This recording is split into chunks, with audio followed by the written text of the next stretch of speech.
First question comes from @RG_Jose can you see, which is a very little joke, Jose.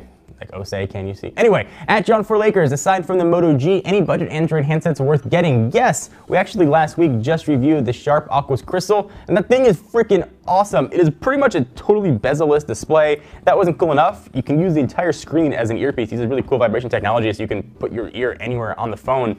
Best part, it's $150 off contract. Available for Sprint or Boost Mobile. They both use the same network. Really cool phones. If you need a CDMA device, it also has support for LTE. That is a great way to go. And I think it's probably even a better device than the Moto G. Hopefully that helped answer your question. Next one comes from @HGupta08, @John4Lakers. What phone would you use for 2 years if you're not constantly changing phones due to your profession? It's a question I think about quite a bit. If I didn't have the privilege of doing this professionally or for a living, I think that I would probably have 2 phones. I would probably have an iPhone 6 Plus. I think I would probably have one of the upcoming Nexus 6s. I'd be guaranteed to have the most recent version of Android, which I love. I like sort of naked, unadulterated Android as it's meant to. And also I like some of the app and ecosystem support found with iOS. I love that I can sort of share pictures. I love iMessage, so I sort of get the best, I think, of both worlds. If I couldn't get the Nexus 6, I'd pick a device that was out now. I would probably opt for the OnePlus One. Hopefully that helps answer your question. Next question comes from the Lone Wolf 191, who asks @John4Lakers, John, the iPad Air 2 and iPhone 6 are crazy thin. Do you think Apple will be able to keep thinning their products?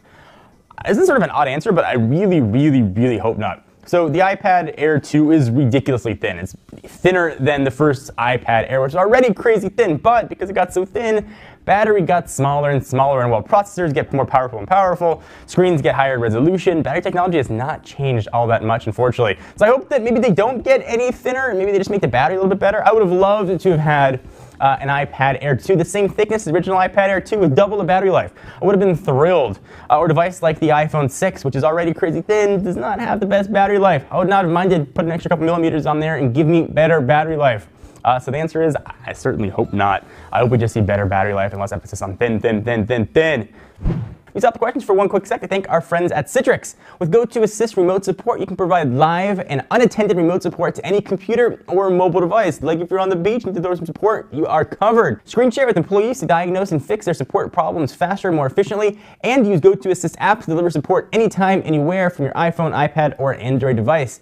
GoToAssist is easy to use and sets up in less than a minute, whether you're supporting 1 coworker, 10 employees, or even 1,000. Sign up today for a 30-day free trial, no contract, no credit card needed. Visit GoToAssist.com and click the Try It Free button now. And after your free trial, if you purchase GoToAssist before October 31st, use promo code GoToAssist3030 to receive 30% off the standard monthly rate.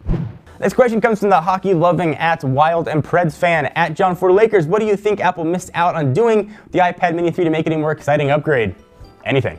The difference, I was going to do a whole video on the iPad Mini 3 versus the iPad Mini with Retina, and the whole video is going to be, it's available in gold, has 128GB option, and has Touch ID. Thank you very much. And end the video. That's it. That's the only difference, essentially Touch ID. I would have loved to have seen the same specs on the iPad Air 2, on the iPad Mini 3. One of the things I liked about the last generations was that you could pick what size tablet you wanted. Whether you wanted the iPad Air or the iPad Mini, you got the same specs. And it was great. It looks like Apple has totally ditched that. And the iPad Mini is always going to be one generation ahead.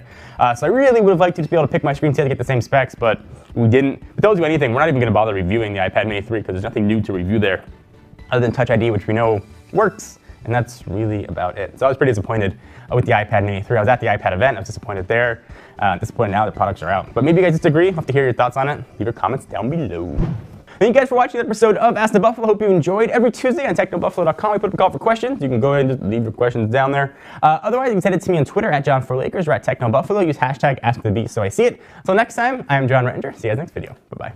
Thank you guys for watching. If you want to see more videos from people who just love technology, hit the big subscribe button right here. We put up videos almost every single day. If you want to see us play video games, albeit sometimes a bit poorly, check us out at our Twitch channel at twitch.tv/TechnoBuffalo. Links also right down below.